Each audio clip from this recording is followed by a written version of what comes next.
Mysterious Ancient Mariners. Part 9. The Meteoric Rise of Athens. The Golden Age of Athens did not emerge quietly. It was forged in the fiery tempest of the Battle of Salamis. This epical naval conflict became the crucible in which the city's destiny was cast. The Athenian triumph did more than repel the Persian menace. It catalyzed a revolution within their society, propelling an unprecedented wave of democratization. This newfound political freedom ignited an extraordinary surge of creativity, birthing artistic wonders and intellectual brilliance that would be mimicked, discussed, and analyzed for centuries to come. Yet, Athens' glory was not confined to the realm of ideas only. Its cultural renaissance also rode the swell of a maritime trade. Commerce flourished on the sparkling Aegean, a sea that seemed tailor-made for trade. Its calm demeanor for much of the year, coupled with steady winds, made it a natural highway for the Greeks, whose rugged homeland lacked sufficient roads. The Greeks, born mariners, earned the playful yet accurate epithet cross-channel men, as they leapt from island to island, their sails billowing against the cerulean sky. Their reach extended far beyond the local island chains. By 1200 BC, Greek ships were charting courses southward, carried by the trade winds to the rich markets of the Nile. Centuries later, in 600 BC, their tenacity bore fruit with the establishment of Naucratis, a Greek enclave nestled 10 miles from the Nile's banks. There, connected to the river by a purpose-built canal, warehouses overflowed with precious Egyptian goods. Linen fine enough for kings and rolls of papyrus destined for scholars and archivists. Initially, Athens, like many city-states, was self-sufficient. Its modest population lived off the produce of local farms and the goods of local craftsmen. But by the 6th century BC, Athens began to strain under the weight of its burgeoning numbers. Hunger loomed as the city's grain supply faltered. Enter Solon, a statesman of rare vision. He decreed that Athens' agricultural exports, save for the prized olives and their golden oil, must be kept at home. The city's olives, famed for their quality, became its lifeline, exchanged for essential grain from the fertile plains of the Nile Valley and the distant Black Sea coasts. But Athens did not merely subsist on staples. The city drew in a trove of luxuries from across the known world. From far-flung reaches of the Persian Gulf and the Phoenician strongholds of Tyre and Carthage came treasures both practical and exquisite. Ivory and frankincense, carpets woven with intricate artistry, and the famed purple dye of the Purpura murex shellfish. Its hue so vivid and rare it became the symbol of royalty. Athens' maritime vigor was more than just a means of sustenance.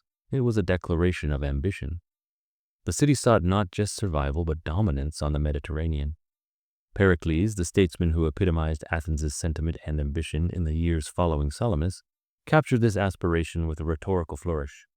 How can mere farmers with no knowledge of the sea achieve anything worthy of note? Indeed, the sea, boundless and beckoning, offered Athens a path to greatness, an almost limitless arena for achievement.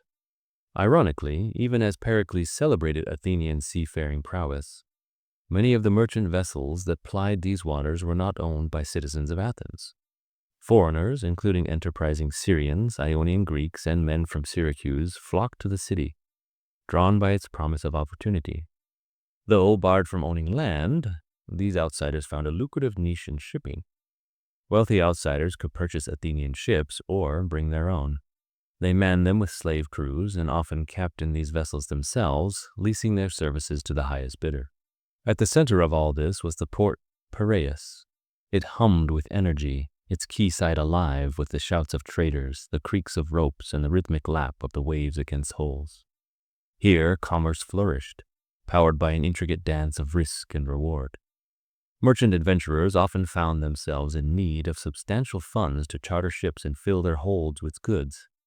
Fortunately, a legion of investors stood ready, eager to fund these enterprises, expecting a handsome return and receiving one often enough to warrant continued risk. Interest rates were steep, climbing as high as 30%. But for merchants, the potential profits outweighed those costs. With a single voyage, they could sell their cargo abroad for double the borrowed amount, making the gamble well worth the stakes. The real work began when the ship was loaded, the debts secured, and the season's storms gave way to calmer spring seas.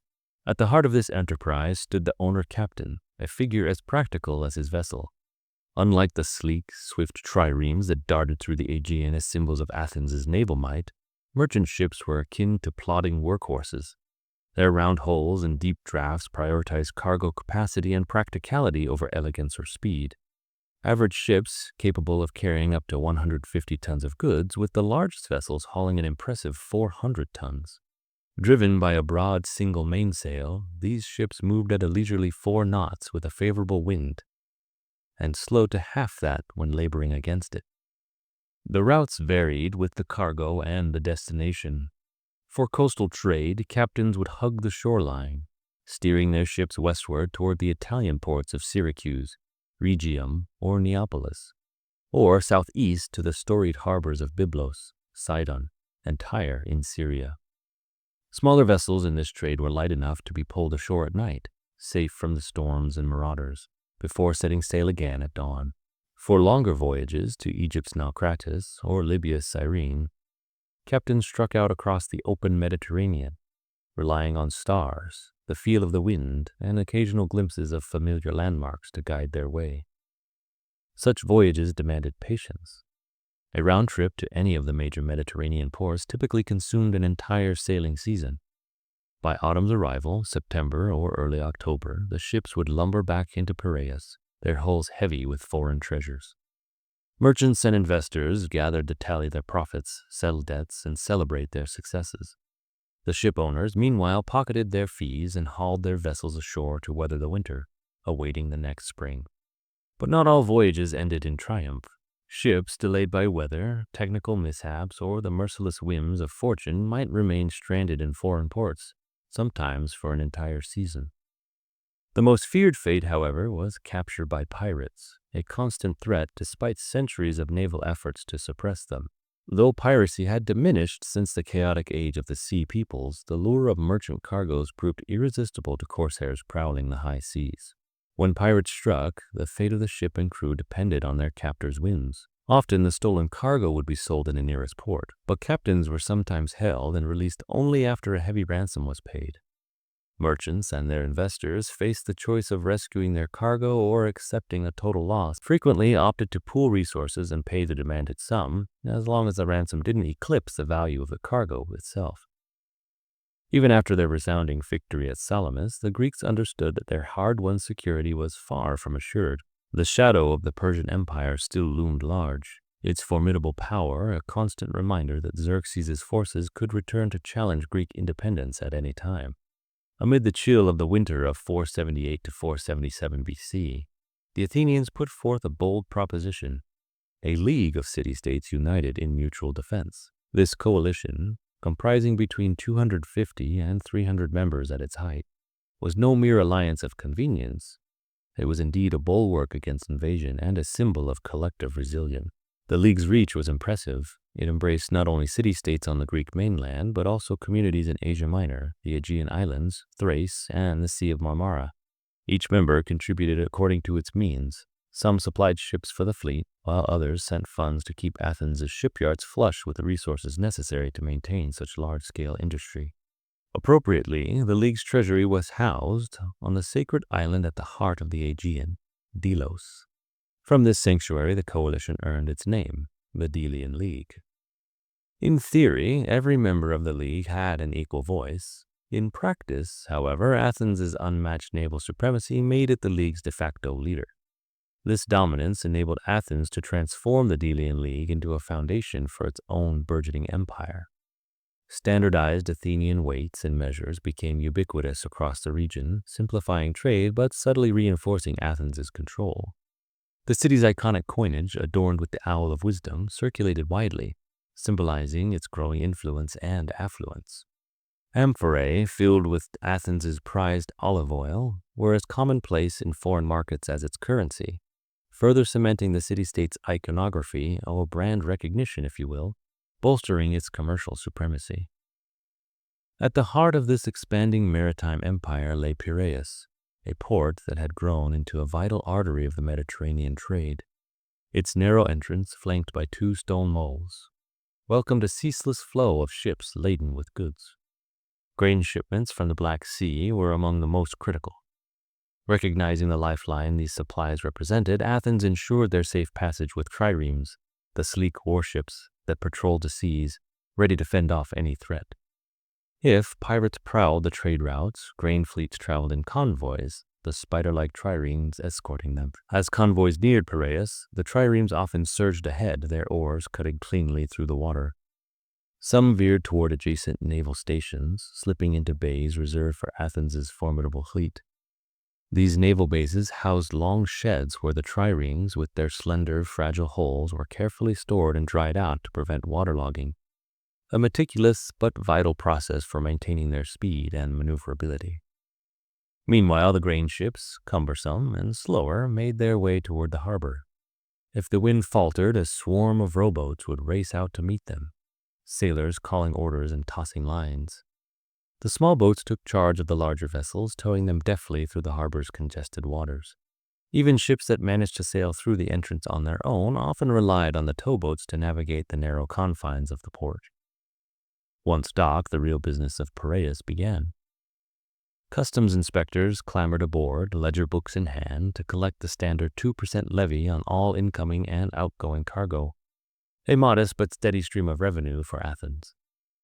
Port agents assessed additional fees for harbor facilities, ensuring that the port itself remained profitable as well as pivotal. The heart of Piraeus pulsed with life, its long central quay a hive of ceaseless activity. Cargo spilled forth onto the pier, while porters, bent under the weight of heavy loads, moved in unbroken lines like industrious ants. For goods destined for other ships, gangplanks connected vessels rafted together, creating a web of commerce afloat on the harbor waters.